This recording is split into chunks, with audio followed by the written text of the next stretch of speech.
curious with Clint, it seemed like when he kind of goes up for some of those second chance opportunities, it's either he's rushing and it rims out. Is it just a matter of him slowing down and kind of taking his time a bit more? Yeah, I think, those situations where he's coming up with that rebound, first of all, it's, the play itself is a really good play even before he tries to finish. And there's a lot of bodies in there. And being able to go back up and finish, I think sometimes, there's someone between him and the basket, and one of the things he can do is kick it out to a shooter, or just try to get an angle. But there's a lot of traffic down there, so it's something that's difficult to work on. We can have him grab it. Coaches can try to foul and things like that to get a guy to play through contact. But if he's drawing a foul in that situation and getting to the line too, it's a good play. With DeAndre being questionable, is there any update on him for tonight's game? He'll keep his normal warm-up time, and then the health performance team, Marty, will let me know how he's doing, and make a decision at that point. On the road trip, I know you said you loved your defense more and more every single game. I didn't say love, I don't think. Liked your defense more, getting better every game, I'll rephrase.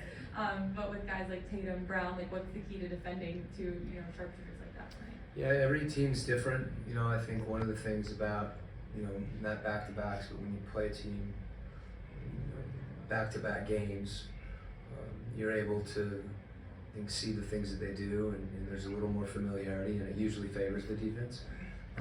With Boston being as potent offensively as they are, there's a lot of different schemes that they use based on their personnel. With Horford spaced, and a lot of small pick and roll. Their ability just to create one-on-one. I think Marcus Smart's unique in his way offensively as well. So a lot of challenges, with little time to prepare. But that's part of it. It's a different situation, and you get a chance to see how, our team reacts after a back-to-back against, arguably the best offense in the league. Coach, you mentioned, you were speaking specifically about just preparation for Boston, just not a ton of time to do that. But just this whole transition to you being coach, there's not enough time to do all the things I know you want to do. When you look at all the moving pieces and parts that are going on, are there two or three that have been particularly challenging for you to kind of get where you want to be as quick as you want to get there? Yeah. Well, let me say this. I think this is kind of a microcosm of what is usually for, I think, coaching in the NBA. It finds its way into the season no matter how many times, how many years. It always seems like there's something more to do. So it really, to prioritize, it's just even more important now.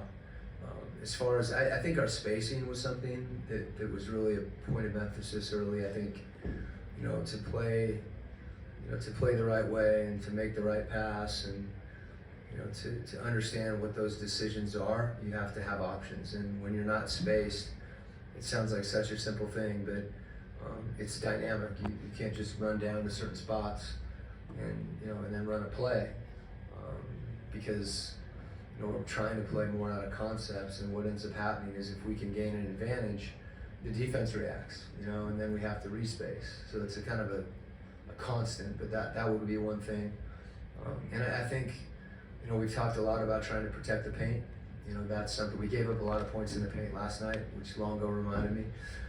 But I think they had to work for him a little bit more. One of the things that's jumped out, and maybe it comes from a good place where we want to help each other, but we give up a lot of open catch and shoot threes because we're over helping. So that's not something that I thought of, would be a focal point. But as we've played games, and you see how that impacts the game, that's something we've given a lot of attention to. It doesn't seem like, it's not a big picture thing, but I think it's really important to us guys trying to help, but knowing when and where to do that. So those are a couple things. There's some adjustments that we've made in pick and roll defense, and then we've gone back to do some of the same things that we've done before and try to do them a little differently, where all those things are kind of interwound.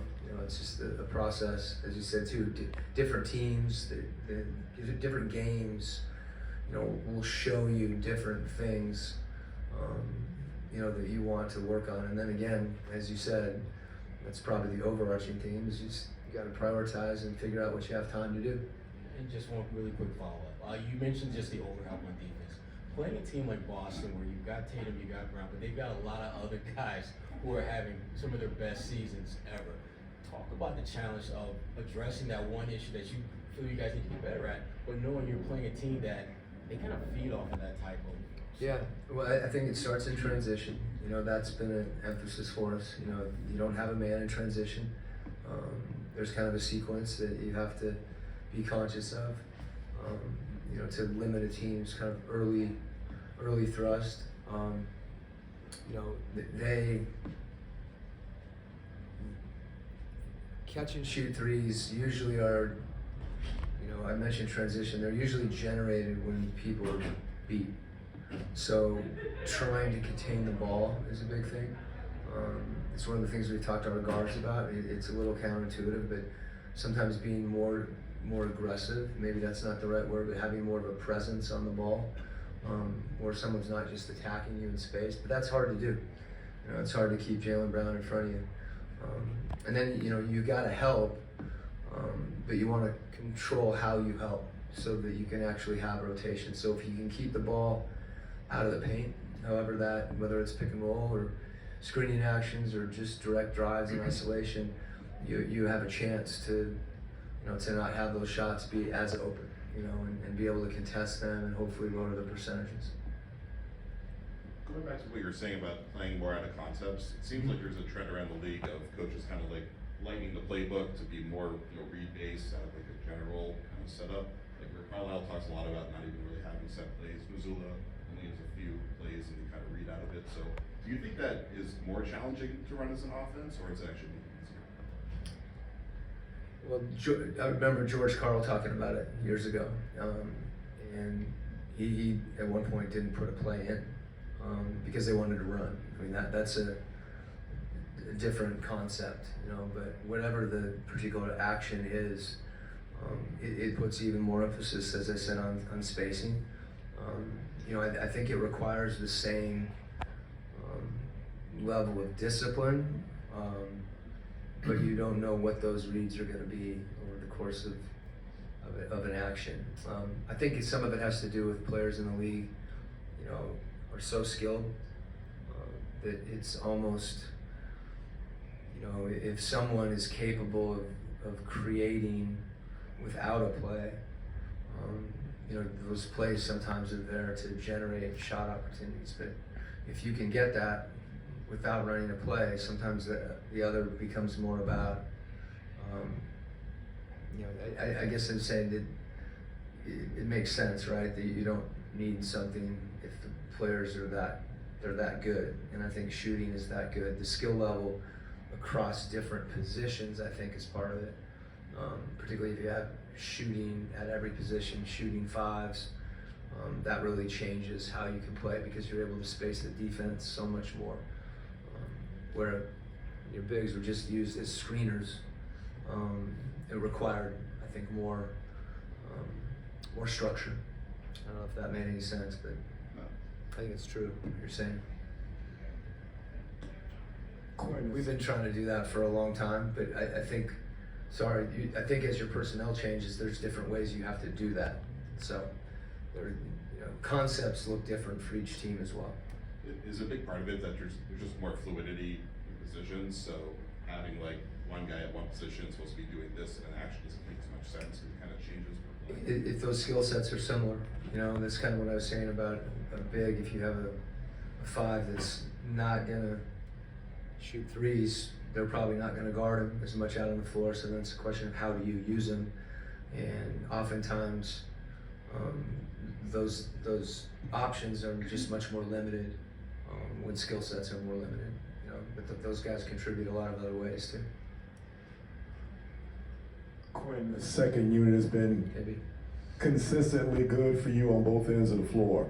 What would you attribute that to? Because it seems that at times when you need a spark, they come in and done it on defense, obviously on offense too. Yeah, I think it's a credit to those guys, you know, that whether it's, I was glad to see Bogey shoot instead of hesitate. I hope he reads this, or hears this, I should say. He's a big part of it, just kind of being able to make some shots and go on runs. I think DJ, you know, really can set a tone defensively, where we've got some stops and being able to run out of it. And then, you know, Jalen's played really well, you know, and he's a unique player in his ability to create. And as you mentioned, you know, impacting the game on both ends. The other night too, Sadiq's making threes. You know, I was really happy. I told O that I took him out of the game because I thought he kind of had more, and we agreed that we were gonna watch the tape and determine if that was the case. But he definitely, you know, he came in and gave us big minutes too. Just something as simple as making a great play defensively and verticality. So I think there's a lot of things that those guys are doing together, and I think they've got a little bit of a rhythm too. There you go.